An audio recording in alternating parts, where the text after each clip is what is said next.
Olá pessoal, no nosso vídeo de hoje a gente vai começar a falar sobre a Revolução Francesa e Era Napoleônica. A gente vai começar falando sobre a Revolução Francesa e depois a gente fala mais especificamente de Era Napoleônica, tá? Bom, para a gente poder falar de Revolução Francesa, a gente tem que começar falando um pouquinho sobre a sociedade da França, como ela estava, como ela se encontrava nessa época, né, que vai anteceder a esse movimento, a essa revolução. A gente vai falar então de uma França, não só de uma França, mas de toda uma Europa, né? Mais especificamente aqui da França. De uma França que estava pautada no regime absolutista. Esse regime absolutista, que era aquele no qual o rei tinha total poder, ele jamais poderia ser contestado, se baseando lá na teoria do direito divino, e era um escolhido por Deus, então deveria ser respeitado, toda aquela coisa. Só que esse antigo regime, esse regime absolutista, ele começa a apresentar vários problemas econômicos e sociais e que vão fazer com que a sociedade começasse a atacar, a criticar bastante esse sistema do antigo regime. E a situação vai ficar muito mais agravada, assim, né, muito mais forte, no governo do Luís XIV, que ficou conhecido como Rei Sol. Ele foi rei da França até a sua morte. E assim, ele é considerado, e ele é, na verdade, né, um dos monarcas mais importantes do período em que ele viveu. Mas ele acabou, né, dando lá os seus vacilos. E vacilou, dançou, né? Não tem jeito. Bom, a gente fala então também de uma França que ela se dividia em três grupos, em três etapas, em três estados. A sociedade ela se dividia nesses três grupos, são primeiro estado, segundo estado e terceiro estado. O primeiro estado, ele era formado pela menor parte da população. Você tinha aí, se a gente for falar em questões assim de porcentagem, era menos de 1% da população. E aí, essa população que formava o primeiro estado era o clero, que você tinha um alto clero, baixo clero, e assim, o rei ele não estava em nenhum desses grupos porque ele era o topo, vamos pensar em sociedade em formato de pirâmide, né? Ele estava ali no topo. Mas se você fosse encaixar ele, estaria obviamente no primeiro estado. Então, o rei, o primeiro estado, que era o clero, o segundo estado que a gente vai ter a nobreza, os aristocratas, né, que viviam também de regalias, tinha uma vida muito confortável. Ali também você tem a família do rei, pessoas que tinham título de nobreza, tá? Então uma galera ali que tinha uma vida bem estabilizada. E por último, o grupo mais importante, a maior parte da população formava o terceiro estado. O terceiro estado, ele era formado por pessoas que não tinham direito algum, só tinham deveres. Qual era o dever do terceiro estado? Trabalhar, trabalhar, trabalhar, pagar impostos, impostos, impostos para poder sustentar essa vida de mordomia que tinha o rei, o primeiro estado e o segundo estado. Então, esses três grupinhos aí, digamos. Tem uma coisa que eu gosto de falar quando eu estou comentando sobre essa divisão aí dos três núcleos, que eu li e que eu nunca mais esqueci. A gente fala que o primeiro e o segundo estado eram parasitas, sanguessugas. Lembrar um pouquinho do que, acredito eu, você já tem visto em ciências. O que um parasita faz? Nada. Mas como é que ele sobrevive, né? Porque ele se fixa em alguém, em algum corpo, né? Alguma coisa, e aí ele vai sugando toda a energia, toda a vida, toda a força que aquela pessoa tem para ele poder viver. Não faz nada, ele vive assim. Então, o primeiro e o segundo estado nessa época eu chamo assim, né, de parasitas, de sanguessugas. Porque eles não fazem absolutamente nada, mas viviam do sacrifício, né, da luta do terceiro estado. E aí, esse era um modelo que era muito injusto, né? As pessoas viviam assim, sofrendo, sabe? Muita gente passando fome. Para vocês terem noção, a maioria da população, né, do terceiro estado, eles ganhavam muito pouco. Mal conseguiam se alimentar. E aí o rei só aumentando impostos, só aumentando impostos. Para vocês terem noção, o Palácio de Versalhes, que é um lugar lindo, maravilhoso, procurem na internet para vocês verem mais imagens. É um lugar assim formidável, grandioso, exuberante. Ali é uma das grandes provas do poder do Luizinho, mas também da má administração que ele teve com o povo. O Palácio de Versalhes é um lugar grandioso. Se não me falha a memória, são mais de 300 quartos, ou são mais de 300 cômodos no todo. É uma coisa assim incrível. E era aí que ele vivia. Só que ele, juntamente com a esposa, a rainha Déficit, que é assim que ela vai ser chamada, Maria Antonieta, ela fazia festas e mais festas, então gastava muito dinheiro da população. E a população tendo que pagar. E faziam festas com muita comida, e sobrava comida, jogava comida fora, estragava, não davam pro povo, o povo sofria demais. Tanto que vai chegar um momento em que nem dinheiro para comprar um pão essas pessoas tinham. E o pão que elas compravam já era um pão velho, tá?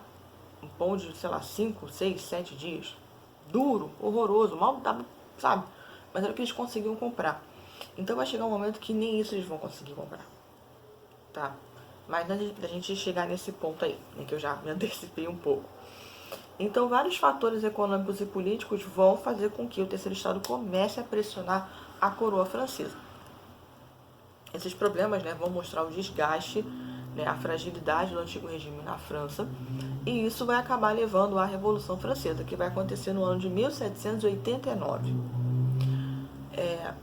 Esses problemas financeiros que a coroa francesa tinha, eles vão acontecer principalmente no apoio que o Estado francês vai dar aos Estados Unidos, né? Na verdade, as 13 colônias inglesas que vão se tornar independentes, que vão se tornar, né, as 13 colônias inglesas vão deixar de ser e vão passar a ser os Estados Unidos da América. Porque eles ajudaram financeiramente, isso vai também agravar ainda mais a crise econômica e social dentro da França. A burguesia vai começar a apontar essas coisas também, enfim. Né? Então, na verdade, o rei Luís, ele se perdeu na administração dele. Assim, vou falar uma coisa pra vocês, não é pra defender o cara não, tá? Mas o Luís, ele não foi preparado, ele não, né, não teve tempo de se preparar para se tornar um monarca. Foi tudo muito cedo, aconteceu assim, né, na vida dele. Então, ele não teve, né, um bom embasamento e não teve ninguém para ajudá-lo a, a fazer o que ele deveria fazer, né, a ensiná-lo o que ele deveria fazer. Então, ele acabou se perdendo em muitas das coisas. Mas, enfim. Então, entre os fatores financeiros e econômicos que vão levar a essa crise, que vão levar à revolução, a gente vai ter uma das principais críticas que a burguesia fazia, dos iluministas e do povo em geral, era com esses gastos que a coroa francesa tinha. Se você está tendo crise, o que tem que ter? Uma economia, uma economia, obviamente, mas um equilíbrio da economia, não ter gastos desnecessários. A situação que a gente está vivendo agora, essa pandemia, né? Para não agravar uma crise financeira que a gente já está vivendo, agravar ainda mais, então você tem que diminuir os gastos, né? Você investir dinheiro no que realmente é necessário, coisa que não aconteceu aqui. O povo continuava passando fome, sabe? Sofrendo. E o rei gastando com o que não devia. Obviamente isso vai deixar o povo muito satisfeito, né? A cobrança dos impostos e tudo mais. Tanto que, como eu falei para vocês, esses gastos que vai ter com festas, a ajuda que eles vão dar para os Estados Unidos se tornarem independentes, porque a França tinha uma rincha muito grande com a Inglaterra. Então, assim, é uma bola de neve, que vai chegar um ponto que o Luís não vai ter como controlar, né? E outras coisas também que vão ajudar, né, nessa crise toda econômica, financeira, social, enfim, vai ser, por exemplo, você tinha na França um número muito pequeno de indústrias. E aí isso, se você tem poucas indústrias que, de certa forma, ajudariam bastante no desenvolvimento econômico da França, ele poderia ter aberto espaço, né, para essas indústrias, mas isso não aconteceu. Então, na verdade, você não tinha nenhuma estrutura, nada que pudesse ajudar a economia a se restabelecer. A verdade era, o melhor a se fazer era tirar o Luís do poder e colocar alguma pessoa que pudesse, então, dar à França aquele governo, né, aquele cuidado que eles necessitavam, né, que o povo e que a França necessitava naquela época.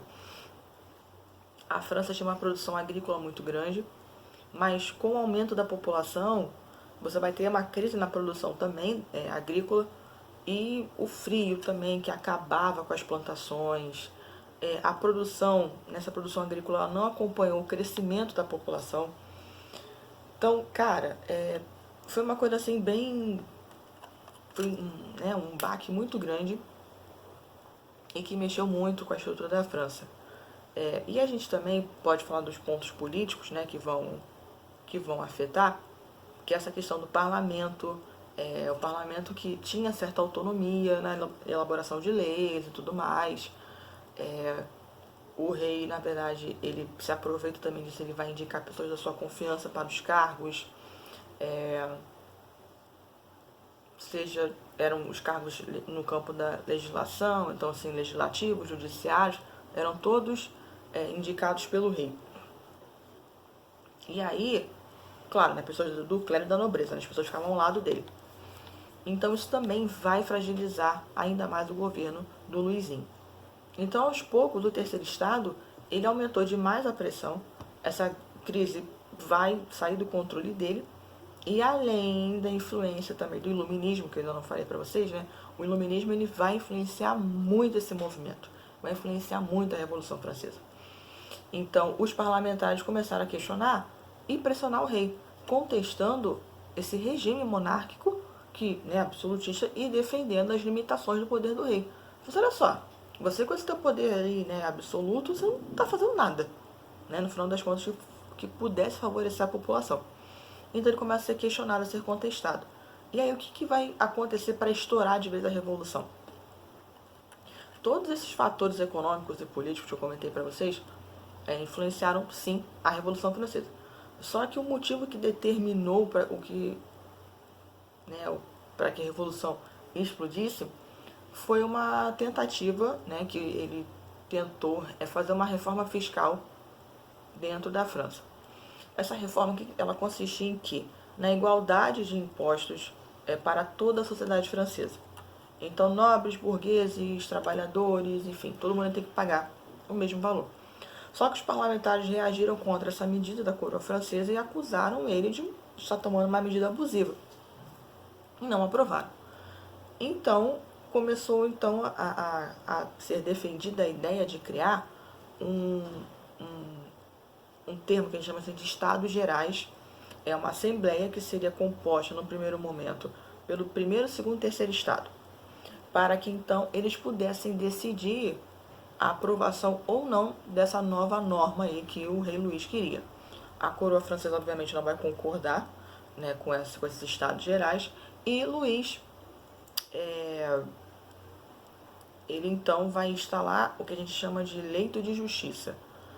Era para ser, na verdade, um debate de ideias do parlamento, só que, na verdade, foi uma forma de intimidar os parlamentares. Ele queria, na verdade, encontrar uma forma de botar uma pressão nessa galera e falar, olha só, quem tem o poder aqui sou eu. Quem tem o poder aqui sou eu, então não adianta vocês virem com qualquer ideia, qualquer coisa, porque quem manda sou eu e acabou. Eu não vou aprovar nada disso aí. Só que agora eu tô falando do Luizinho 16, tá? Já mudou. Eu até falei dos 14 no início. Mas tá falando do Rei Sol. Agora eu tô falando aqui do Luís 16.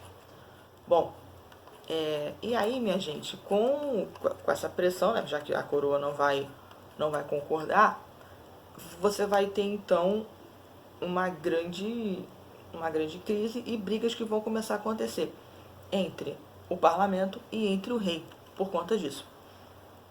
Então, o terceiro estado, ele propõe, né, assim,